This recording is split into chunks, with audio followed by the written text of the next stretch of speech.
Hey everybody, welcome to another video. Today I'm actually going a little bit back in time. I did this piece about a month and a half ago. This is a mid-century coffee table. It's part solid wood, part veneer, and part some sort of composite material in the middle.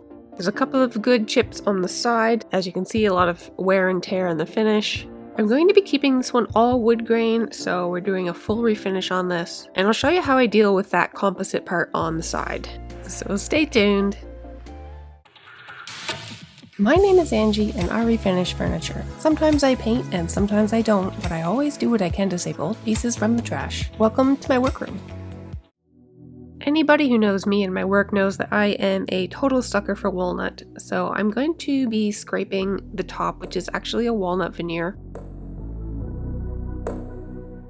The finish was quite thin and damaged, so I knew it would be a quick one to scrape. If the finish was any thicker, I probably would have used a liquid stripper, but this was no problem at all.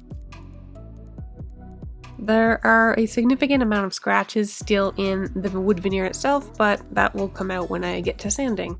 The leg framing is solid wood, but you can see this little section here. I just did a quick scrape on it. Basically, this top is that sort of composite material sandwiched by wood veneer on the top and on the bottom. Pressed wood is not always the devil, especially when it's sandwiched between two pieces of wood veneer. It makes a much more stable piece than solid wood in many cases. I do want to give this underside a little bit of a sanding, so I'm disassembling the whole piece. You always want to be careful when you're using a rubber mallet to take pieces like this apart. You actually can cause damage if you're not hitting in the exact right spot with the right pressure, so be careful with it. I don't want to take the underside here right down to bare wood. I am just trying to clean it up. I am going to be staining it when I stain the rest of the piece. And I also am carefully sanding the edges here where this composite is. This is very finely pressed. If this was a loose like chipboard or something, I wouldn't be able to do this. There are a few dings and gouges in this, so I'm using some natural colored wood filler to fill those up, and then once they're dry, I'll sand them smooth.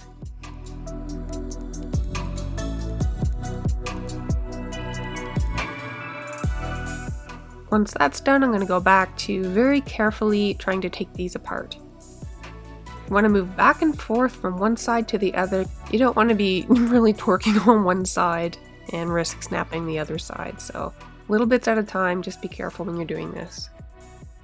One thing I always do when I take apart a piece like this is I mark the joints so that I'm able to put them back in the exact right slots. You might think an assembly is pretty straightforward, but sometimes it'll trick you, so write it down.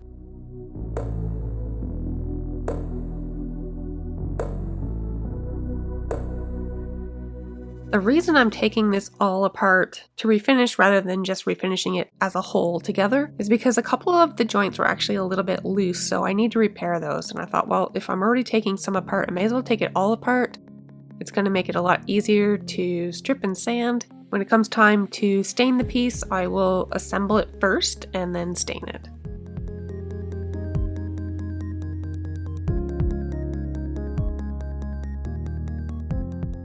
I'm using a scraper to get most of that thick finish off the legs, and then I'm going to finish all of the pieces with a hand sand to my final grit, which is 180.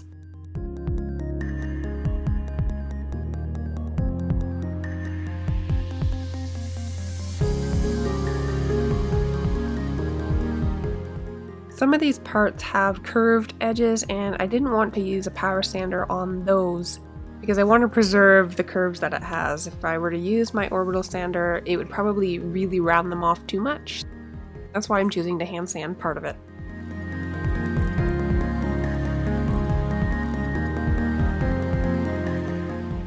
I'm also making sure that this composite material here is nice and smooth.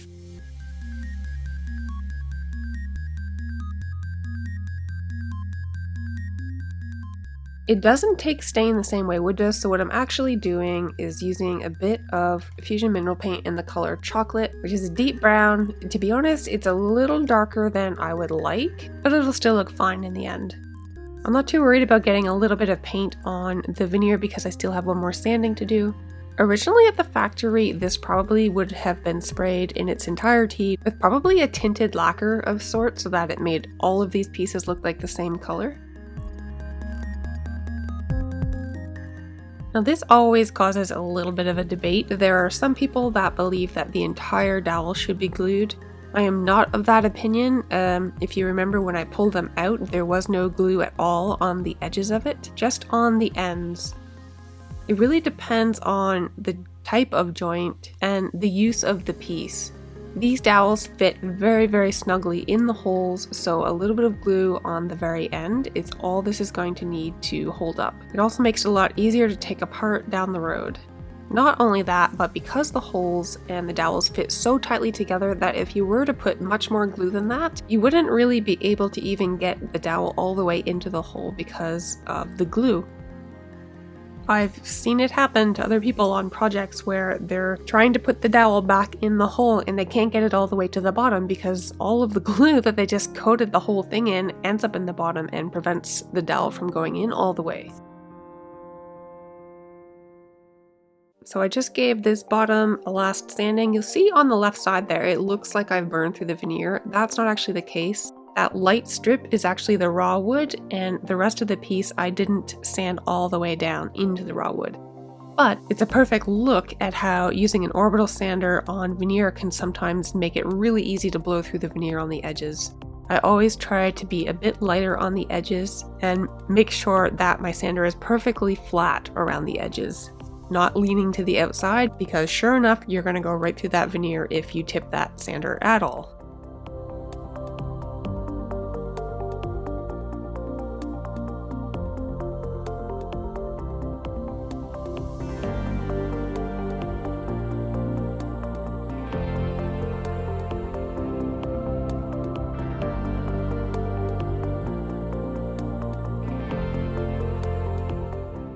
Once I have the top sanded to my liking, I'm going to flip it back over and now I can start staining. So I'm using General Finishes in the color Antique Walnut, and I'm going to coat the entire piece, the legs, the underside, the edge that I painted, and the top. I really like gel stains as opposed to penetrating stains. They sit more on the surface and generally give a much more even finish. Gel stains are super beginner friendly, whereas penetrating stains require a bit more experience. With this, it's basically wipe on, let it sit for a few minutes, and wipe off. Basically working a section at a time.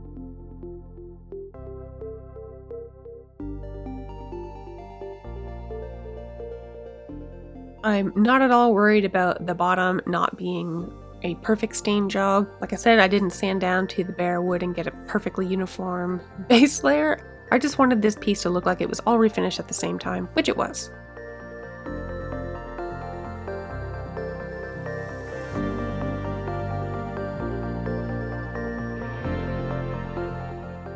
Once I have this all wiped off here on the bottom side, I'm going to flip it around and work on the top. We've had a lot of really cute visitors in the backyard the last week or so I thought I'd share a couple.